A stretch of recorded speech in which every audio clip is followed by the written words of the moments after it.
할렐루야. 아멘. 리더십 훈련을 제가 여러 번 받은 경험이 있습니다. 리더십 훈련을 받은 여러 훈련 중에 한 가지 기억이 나는 퍼포먼스가 있었어요.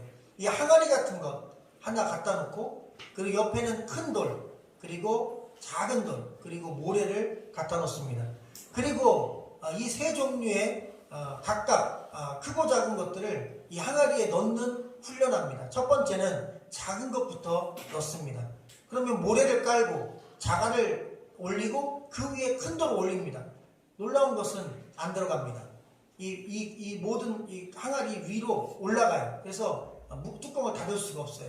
그리고 그 다음에는 반대로 해보라고 합니다. 다 쏟아버리고 그 다음에는 큰 돌을 먼저 집어넣습니다. 그리고 그 뒤에 작은 자갈을 집어넣어요. 그럼 사이사이에 들어갈 만한 게 들어가고, 그러고도 중간중간 여백과 공간이 생깁니다. 그리고 마지막에 모래를 들어붙습니다.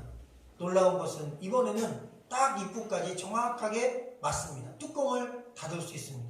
그러면서 이 리더십 훈련에서는 이 작은 퍼포먼스를 통해 이런 깨우침을 줍니다. 우리가 살아가는 동안 인생과 또 여러 가지 사업을 하거나 직장에서 일을 할 때 중요한 일과 덜 중요한 일, 급한 일과 덜 급한 일이 분명히 있다. 그럼 우리가 그때 어떤 것을 먼저 해야 될 것인가? 중요하고 급한 것부터 하고, 그 다음 중요한 것 하고, 그 다음에 덜 중요하지만 일상적으로 해야 될 일반적인 일을 해라. 마치 큰 돌, 자갈, 모래처럼 평상시 하는 것을 마지막에 하고 가장 급하고 중요한 걸 먼저 해놓으면 그 다음에 내게 주어진 시간이 넉넉하게 충분히 활용하여 쓸 수 있다는 깨우침입니다. 마찬가지로 우리 인생도 똑같은 것 같습니다. 사실 우리가 생각할 때는 얼마나 잘 먹고 잘 사느냐가 중요한 문제라고 생각할 수 있습니다. 그런데 이렇게 살다 보면 인생이 마지막 끝난, 인생의 그 타임테이블이 끝났을 때 이 그릇을 얘기하면 입구에 차갈 때 부족함을 느낍니다. 쫓깁니다. 왜? 죽음을 준비하지 못했어요. 마지막을 준비하지 못했어요. 그래서 마지막에 마무리를 마음 편하게 맞추지 못한 불안한, 오버플로우, 불안이 넘치는 그런 삶으로 마감됩니다. 그래서 우리 인생 가운데서도 먹고 사는 문제나 즐겁고 편안하게 쉬면서 행복하게 사는 이런 문제보다 앞서서 죽음의 문제, 삶의 문제에 대한 답을 먼저 갖고, 그 다음 성공의 문제, 행복의 문제, 노는 문제, 직장의 문제, 이런 것들을 차곡차곡 쌓아간다면 우리가 마음에 쫓길 게 없습니다. 왜? 삶과 죽음의 문제가 먼저 해결되고 그 다음에 인생의 문제가 하나씩 중요한 차순대로 되기 때문입니다. 그래서 이 삶의 우선순위 문제는 우리 삶에 있어서 대단히 중요한 순서가 되겠습니다. 오늘 본문은 우리가 읽은 이 마르다와 마리아 이야기에 앞서서 읽지 않았지만 선한 사마리아 사람의 비유가 나옵니다. 실제 있었던 일은 아닌데, 원래 이 선한 사마리아 사람 이야기와 같이 그 당시에는 강도 만난 사람들이 길가에 많이 있었다고 합니다. 특별히 이 예루살렘으로 올라가는 길에는 오르고 내리는 그 사이에 강도들이 많이 출몰했다고 합니다. 그래서 이 강도 만난 자의 이웃이 누구냐, 그리고 우리가 어떻게 이웃을 사랑해야 되느냐의 문제를 가르치고 그리고 메시지를 전해주는 말씀이 앞에 기록되어 있고, 그 다음에 오늘 우리가 읽은 마르다와 마리아의 이야기가 연결돼서 말씀이 나오게 됩니다. 놀라운 사실은 이 마르다와 마리아 이야기, 그리고 선한 사마리아 사람의 이야기, 두 이야기는 이 누가복음 말씀에만 나온다는 이야기입니다. 그리고 더 중요한 건 이 두 가지 말씀이 나오기 직전에 아주 중요한 구절 하나가 나와요. 앞쪽에 보면 27절에 하나님을 사랑해야 돼. 너는 마음을 다하고 뜻을 다하고 정성을 다하고 목숨을 다하여 하나님을 사랑하라. 그리고 내 이웃을 내 몸과 같이 사랑하라. 이렇게 명제적인 말씀, 확실한 하나님의 메시지를 전하신 다음에 이 두 가지 이야기가 나와요. 그래서 여러분, 이 하나님 사랑과 이웃 사랑의 말씀이 기록된 다음 나오는 마르다와 마리아 이야기는 바로 하나님 사랑에 대한 메시지고, 선한 사마리아 사람의 이야기는 이웃 사랑에 대한 메시지입니다. 그 중에 우리가 오늘 만날 본문이 바로 하나님 사랑을 하는 그리스도인들은 어떤 삶의 우선순위를 갖고 살아야 하느냐라고 하는 질문에 대한 대답인 것입니다. 자, 우리 38절 9절 말씀을 여러분의 음성을 한번 읽어주시면 감사하겠습니다. 시작. 그들이 길을 갈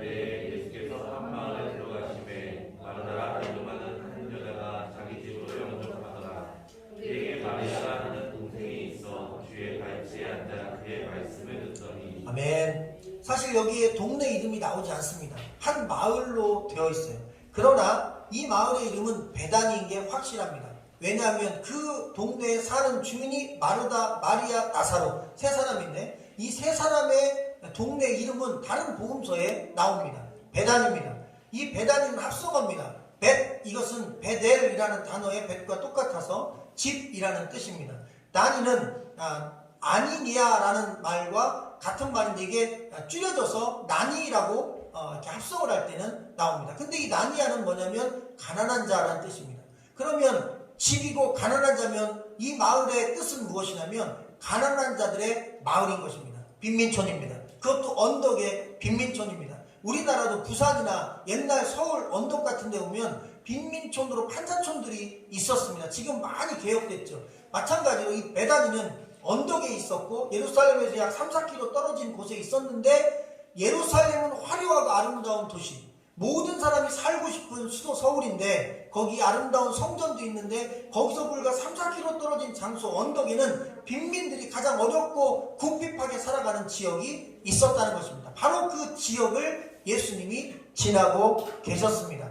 그리고 그곳에서 마르다라고 하는 한 여인이 예수님이 지나가실 때마다 자기 집을 쉼터로 제공했던 거예요. 그런 예수님은 항상 예루살렘 갔다가 이 베다니를 지나서 본인의 본 동네의 갈릴리도도 가고 다른 지역도 가셨어요. 그래서 항상 예루살렘에서 사역을 마치고 오면 이 베다니에 들려서 마르다, 마리아, 나사로의 집에서 쉼을 가지셨던 것입니다. 그런데 그날은 특별히 이 마르다가 자기 집에서 식사를 대접하고 그리고 예수님과 제자들을 영접하기로 미리 부탁을 드렸습니다. 왜 이 마르다가 이런 부탁을 하였냐면 그럴 만한 이유가 있습니다. 바로 오빠인 나사로가 죽은 지 나흘 만에 예수님께서 무덤에서 몸이 썩어서 냄새나는 사람을 살려주셨어요. 죽은 내 오빠를 살려주신 것입니다. 또한 자기 동생 마리아는 예수님이 자기를 구원해 주신 은혜가 감사해서 자기가 가지고 있는 가장 비싼 향유 옥합을 깨서 부어서 예수님께 온전히 자기 전 재산을 부어드렸던 바로 그 주인공입니다. 그러다 보니 이 마르다도 자기 집의 모든 형제들이 받은 사랑이 너무 감사해서 예수님께 뭔가 하고 싶은 거예요. 그런데 아마 향유 옥합은 없었나 봐요. 그 비싼 것은. 그런데 음식을 잘하니까 예수님하고 제자들을 기회가 될 때마다 대접하고 그리고 잘 모셨던 것 같습니다. 이날은 특별히 아주 음식을 풍성히 준비해서 대접하기로 작심하고 모셨어요. 자, 이렇게 예수님을 초청한 마르다가 있었고 그 여동생 마리아가 또 본문에 보니까 있어요. 이 마리아라는 동생은 주의 발치에 앉아 예수님 옆에서 그분의 말씀을 듣고 있었다라고 이게 대조적으로 이야기합니다. 상황을 살펴보니까 언니는 음식을 대접하기로 해서 13분, 예수님과 12제자 13분과 자기 가족들 합쳐서 한 15, 6명의 식사를 준비하느라고 정신없이 바쁜데 이 마리아는 예수님 옆에 아주 다소곳이 앉아서 예수님 말씀만 집중해서 듣고 있습니다. 누가 봐도 좀 이상해요. 마리아는 언니가 고생해서 일하는데 마리아는 평안하게 쉬면서 말씀을 듣고 있어요.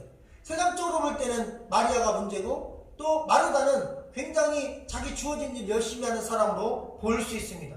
여러분, 이 마리아라는 이 단어 뒤에 보면은 그 말씀을 듣더니라는 말씀이 나오는데 이 듣더니는 마리아가 다른 일에는 전혀 관심을 두지 않고 오로지 예수님 말씀을 듣는 일에만 집중했다는 의미입니다. 그냥 지나가는 길에 들은 게 아니라 집중해서 경청한 것입니다. 자, 지금 마리아는 음식에 관심이 없어요.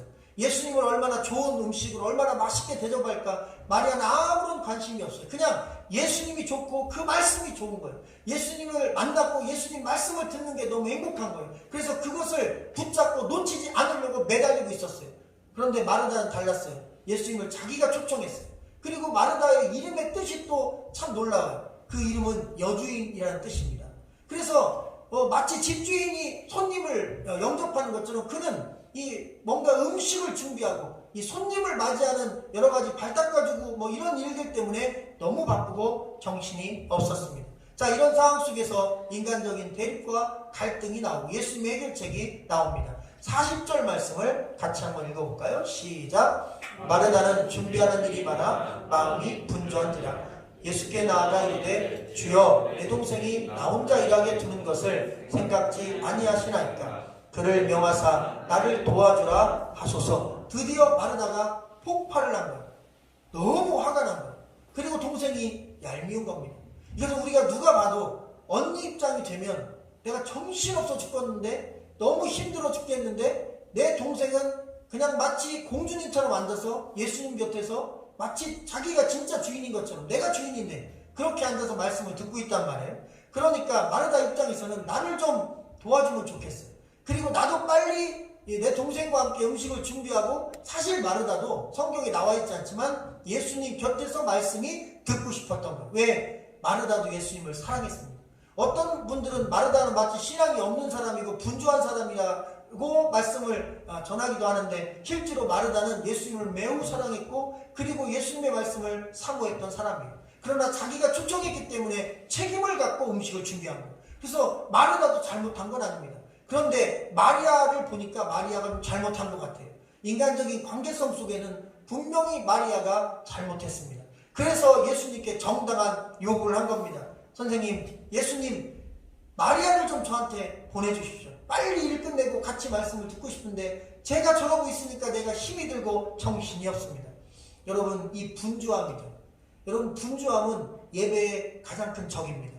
분주함은 우리 신앙생활의 가장 큰 적입니다. 분주함은 영적인 성장의 가장 큰 적입니다. 한국교회가 1990년대를 기점으로 전과 후로 나뉘어서 상당한 변화가 있었습니다.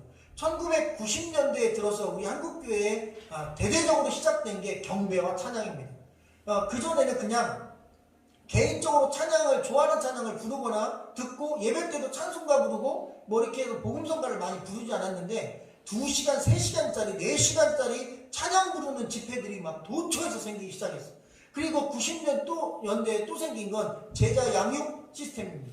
각 교회마다 뭐 무슨 성서 연구 뭐 해가지고 성경 공부와 제자 양육과 다양한 여러 가지 이 양육 프로그램들이 많이 생겼어요. 그래서 그 프로그램에 참여한 사람들이 신앙 좋은 사람, 그것을 통과한 사람에게 뭐 직분을 막 주고, 그게 안 되면 직분 안 주고, 그러다 보니까 굉장히 엄격한 기준, 주일성서, 11조, 그리고 제자 양육, 프로그램 1, 2, 3, 4 이런 것들을 참여해야만 교회에서 목소리를 낼 수 있고 또 중직이 될 수 있는 그런 코스들을 대학교나 일반 큰 학교처럼 만들어 놓았습니다. 그리고 또 하나, 다양한 목회 프로그램이 생겼어요. 저도 전도 폭발, 알파 코스, 뭐 무슨 중보기도 모임, 여러 가지 목회 훈련 코스에 가서 배웠는데 뭐 손으로 셀 수가 없습니다. 수십 개, 수백 가지의 목회 프로그램들이 한국교회에 쏟아져 들어왔어요. 그래서 많은 교회에서 평신도들이 무서워하게 됐어요.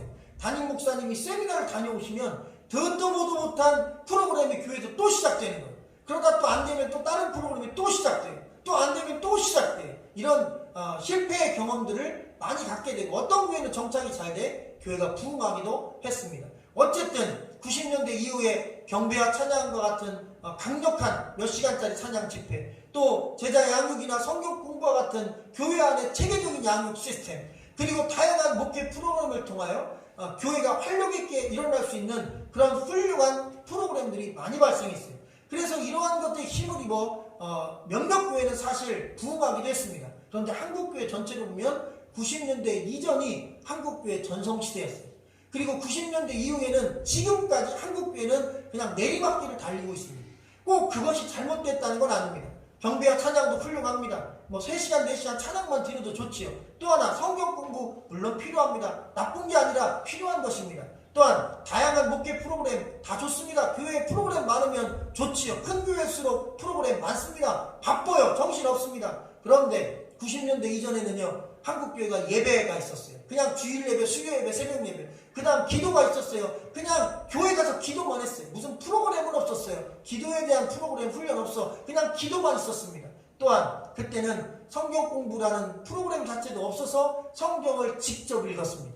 그래서 집사님, 권사님들이 글도 잘 못 읽는데 성경을 떠듬 읽으면서 한글도 터득하고, 또 가게를 하시는 성도님들 아직도 기억하는데, 손님 오는 그 사이사이 시간에 성경을 펴놓고 계속 밑줄 그어가며 성경을 읽는 그런 모습들을 우리가 한국교회 성도들에게서 많이 보았어요. 단순했습니다. 예배 잘 드리고, 그리고 성경 열심히 읽고, 그리고 기도 열심히 하고, 그냥 그 단순했어요. 심플했어요. 근데 놀랍게도 그때 한국교회는 전 세계적인 유래를 찾을 수 없는 전성기를 달렸습니다. 그리고 90년대에 더 세련돼지고, 더 부유해지고, 더 풍요로워지고, 더 많은 것들이 많아졌는데 오히려 복잡해졌을 때 한국교회는 쇠퇴기를 걷게 됩니다. 저는 각각의 어떤 프로그램이 잘못돼서 그런 게 아니라 한국교회가 근본적으로 어려움에 빠진 이유 중에 하나는 분주함이라는 것입니다. 성도가 혼자 차분하게 자기의 주어진 인생을 생각할 시간을 못 준 거예요. 계속 제자 양육이나 프로그램으로 성도들을 일명 달달 볶은 거예요.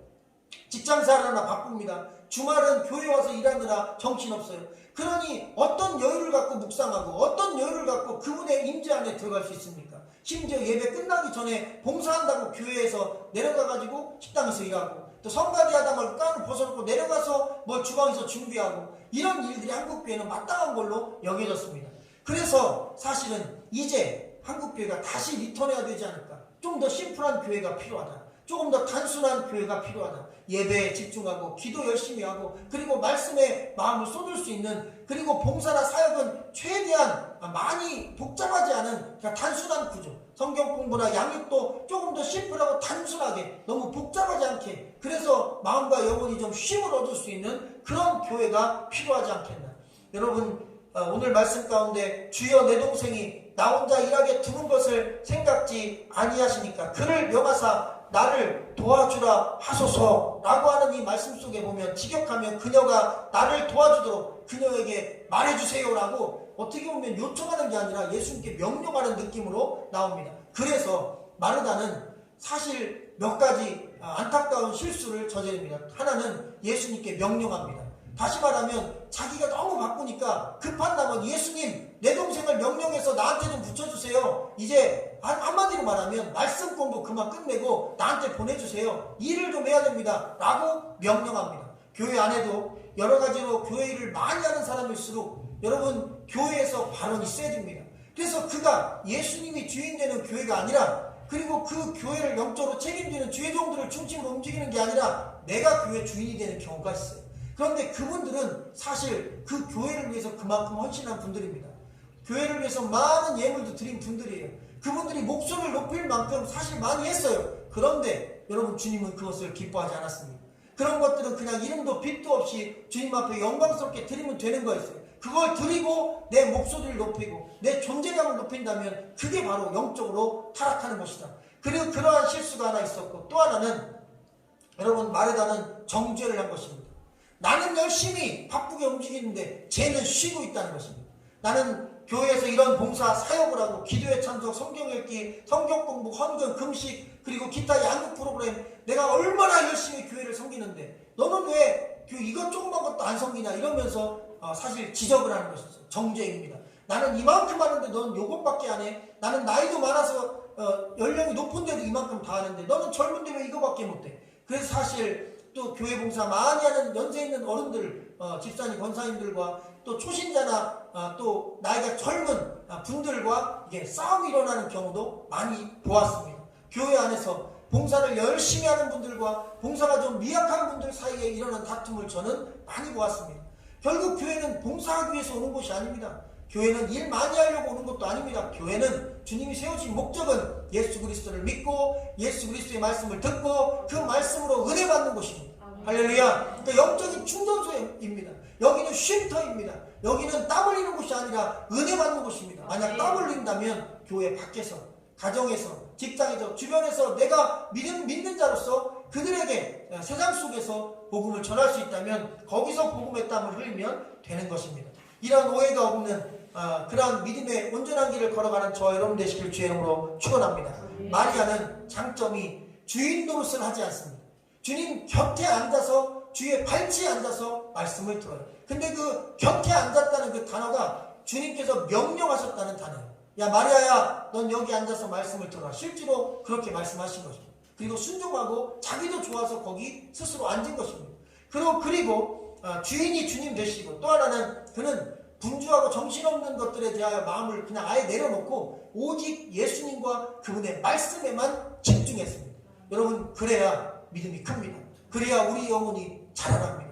여러분 잡다한 것, 사람의 감정적인 관계 문제 이런 거 신경 쓰지 마시고 그냥 예배 그리고 선포되는 말씀, 우리 주님 그분이 나를 위해서 걸어가신 그 길에 묵묵하게 집중하는 것입니다. 이것은 넓게가 아니라 깊게인 것입니다. 신앙생활은 넓게 하는 것보다 깊게 하는 게 중요한 것이다. 오늘 중요한 메시지인 것입니다. 자, 41절과 2절 읽어볼까요? 시작. 주께서 대답하여 이르시되 마르다야 마르다야 내가 많은 일로 염려하고 근심하나 몇 가지만 하든지 혹은 한 가지만이라도 족하니라.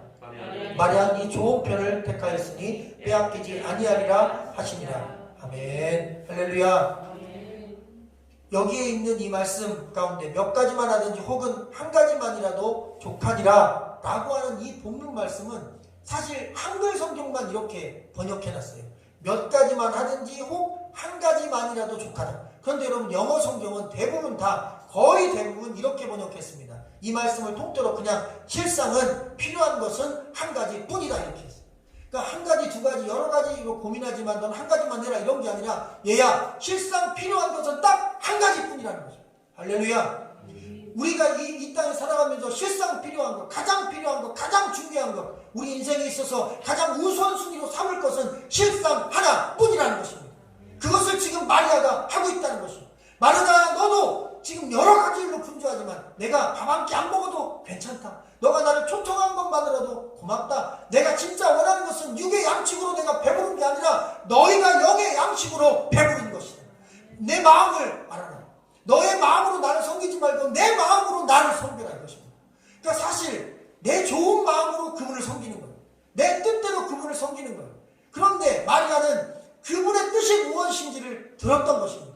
여러분 그래서 말씀에 귀를 기울여야 돼요. 이게 달라요. 내가 생각한 대로 이러면 주님 기뻐하시겠지. 우리 주님 맛있는 갈비 해드려야지. 이렇게 발닦아 드려야지. 또 플레이팅은 이렇게 해야지. 집안 세팅은 이렇게 해야지. 의자 방석은 이렇게 해야지. 근데 주님 다 필요 없다는 거예요. 그게 중요한 게 아니라는 거예요. 내가 이 땅에 온 목적은 분명하다. 나는 바쁘게 일하지만 분주하지 않다. 왜? 목적이 하나밖에 없어요. 인류 구원입니다. 여러분 예수님은 바빴어요. 그런데 바쁨과 분주함은 다른 것입니다. 정신없이 바빠요. 그런데 분주하지 않아요. 왜? 하나만 딱 목표를 갖고 가면 아무리 바빠도 그냥 가는 거예요. 내가 양궁 선수예요. 그럼 양궁만 잘 쏘면 됩니다. 그래서 사실 스포츠 스타들은 분주하진 않아요. 왜? 한 가지에만 집중하는 거예요. 쏘는 것만 하는 겁니다. 그래서 뭔가 확실하게 내 갈 길, 방향이 정해진 사람은 분주하지 않습니다. 그러나 바빠요. 왜? 그 한 가지에 집중하니까요. 그래서 다른 일에 신경을 안 써요. 마리아가 안 바빠 보이죠. 우리는 액티비티, 다시 말하면 몸으로 막 움직여야 바쁘다고 생각합니다. 그런데 아니에요. 마리아도 바빴어요. 왜? 다른 걸 아무것도 못했잖아요. 한 가지밖에 못했잖아요. 가장 중요한 것, 가장 급한 것, 주의 말씀을 듣고 그분 곁에 앉아 있는 것. 할렐루야. 여러분 이 예배는 주님 곁에 앉아 있는 시간입니다. 그분의 말씀을 듣는 시간입니다. 어쩌면 마르다의 집에 예수님이 초청된 것처럼 우리도 그 예수님이 계신 그 집에 함께 초청된 것입니다. 우리가 선택할 것, 우리가 택할 것 복잡하지 않습니다. 주님 곁으로 가는 것입니다. 그 말씀을 경청하는 것입니다. 그분의 뜻에 귀를 기울이는 것입니다. 내 생각으로 주님 섬기는 게 아니라 그분의 뜻을 깨달아 그분의 뜻으로 그분을 섬기는 것입니다. 그러려면 경청해야 됩니다. 할렐루야. 경청하는 믿음에 그 영적인 귀가 열리시기를 주님의 이름으로 간절히 축원합니다. 그래서 영어로 이것을 표현해 보니까 확실해요. For God이냐, with God이냐. For God은 하나님을 위해서 뭔가 하려고 하는 마르다와 같은 행동입니다. with God, 함께, 하나님과 함께. 이것은 마리아와 같은 신앙의 형태입니다. 그래서 For God에 뭔가 하나님을 위해서 많은 것을 하려고 하는 사람은 분주하고 정신이 산란해요. 그래서 성경 공부도 해보고 뭐도 해보고 그분 나쁜 게 아니에요. 열심히 읽는 거예요. 그런데 방향성이 조금 잘못된 거예요. 분주한 쪽으로 막 가는 거예요. 자꾸 많은 걸 하려고 하는 거예요. 근데 주님 말씀하셨어요. 사실상은 하나밖에 중요한 게 없다. 딱 한 가지에 집중해라. 복잡하지 마라. 말씀에 집중해라. 나 예수 그리스도의 이 땅에 온 목적에 집중해라. 나는 너를 구원하기 위해 왔다. 너가 구원받으면 그걸로 떼쏟게 끝난다. 할렐루야. 주님의 메시지는 그것입니다. 주님은 저와 여러분을 구원하기 위해 오셨어요. 제가 구원받으면 그분의 이 땅에 오신 목적은 그걸로 끝나는 거예요. 예배생활, 믿음생활은 그 구원받은 자의 신앙을 간직하며 주님 올 때까지 우리가 믿음의 경주를 달려가는 과정인 것입니다. 그러니 이 예배를 통해 그 구원의 주님을 매주마다 또 만나면 되는 거예요. 그리고 그분의 은혜를 다시 한번 내 마음속에 리마인드하면 되는 것입니다. 주님 곁에 앉아 그분의 말씀에 경청하는 것, 그거 한 가지가 유일한 한 가지임을 집중해야 되는 것임을 여러분 기억하기를 주님의 이름으로 간절히 축원합니다. 구약 성경에 에녹이라는 사람이 창세기 5장에 나옵니다. 근데 이 에녹은 무두세를 낳을 때까지 다른 표현이 없어 일상적인 삶을 살았는데 무두세를 낳은 이후에 그는 무려 300년 동안 하나님과 동행하던, 하나님이 그를 데려가셔서 세상에 보이지 않았다고 합니다. 그러니까 300년 동안 자기 아들 하나 낳은 다음부터 300년 동안 하나님과 동행, with God을 하신 겁니다. 하나님과 함께한 것입니다. 하나님을 위해 한 게 아니라 하나님과 그냥 동행한 것입니다. 그분의 음성의 귀를 기울인 거예요. 그분의 말씀의 귀를 기울인 거예요. 그리고 그분의 은혜의 귀를 기울인 거예요. 하나님께 집중한 것입니다. 마리아처럼 그냥 다른 거 다 내려놓고 그분께만 집중한 거예요. 구원받은 것입니다. 그분은 산채로 갔지만 우리는 죽음이라는 걸 통과하고라도 하나님 앞에 가는 것입니다. 누가 구원받습니까? 예수님 곁에서 그분의 말씀에 집중하는 사람이 구원받은 백성입니다. 할렐루야. 여러분 분주함은 신앙생활의 적입니다. 정신산란함은 믿음생활의 적입니다. 차분하게 그분의 말씀을 한편에 들을 수 있는 교회, 그리고 그 말씀에 집중할 수 있는 교회, 예수 그리스도가 나를 위해, 나를 구원하기 위해 오신 그 예수 그리스도가 바로 이곳에 계심을 믿고 차분하게 그분께 경청할 수 있는 그런 교회, 저는 우리 교회가 그런 교회가 되기를 소망합니다. 그렇게 말씀에 집중할 수 있다면 우리 신앙은 깊어질 것입니다. 더 깊어질 것입니다. 세상이 그 누구도 흔들 수 없고 뺏을 수 없는 강력한 믿음이 들어갈 것입니다. 시편 18편 1절에 보면 다윗이 나의 힘이 되신 여호와여 내가 주를 사랑합니다 라고 고백합니다. 그런데 이 시편 말씀은, 다윗의 고백은 첫 번째 사랑 고백입니다. 이 시편 18편 이전에 어느 누구도 하나님 사랑합니다 이렇게 고백한 사람이 없었어요. 하나님이 누구를 사랑한다는 말씀이 있어요. 그런데 하나님 사랑합니다 왠지 아십니까? 아브라함도 모세도 성경에 나오는 그 앞전의 모든 인물들은 하나님이 두려웠어요. 두려움의 하나님이었어요. 심판의 하나님이었어요. 경외스러운 하나님이었어요. 눈도 뜨고 보지 못하는 무서운 하나님이었어요. 나는 보잘것 없었어요. 그래서 사랑한다는 고백이 감히 나올 수 없었어요. 그런데 다윗은 당돌하게도, 에녹도 그런 고백 못했는데 다윗은 처음으로 사랑합니다 하나님, 하나님 사랑해요, I love you 하나님 고백합니다. 근데 하나님이 그게 너무 기뻤던 거예요. 주님이 진짜 원하는 건 다른 거 없었어요. 성전 짓는 거 아니에요. 성전은 솔로몬이 지었어요. 그러나 여러분 하나님은 솔로몬보다 다윗을 더 사랑했어요. 무엇을 했기 때문에 다윗을 사랑했다고 생각하면 안 됩니다. 했기 때문이 아니라 여러분 포가시이기 때문이 아니라 위드가 그분과 함께 했기 때문에 사랑한 거예요. 사랑이 뭡니까? 함께하는 것입니다. 여러분 사랑은 뭐예요? 함께하는 거예요. 제가 아직도 잊지 못하는 이 집에 쓰던 주방기구가 있어요. 근데 그 주방기구에 다람쥐 2마리가 놀고 있고 밑에 뭐라고 써있냐면 사랑은 함께 노는 것 이렇게 돼 있어요.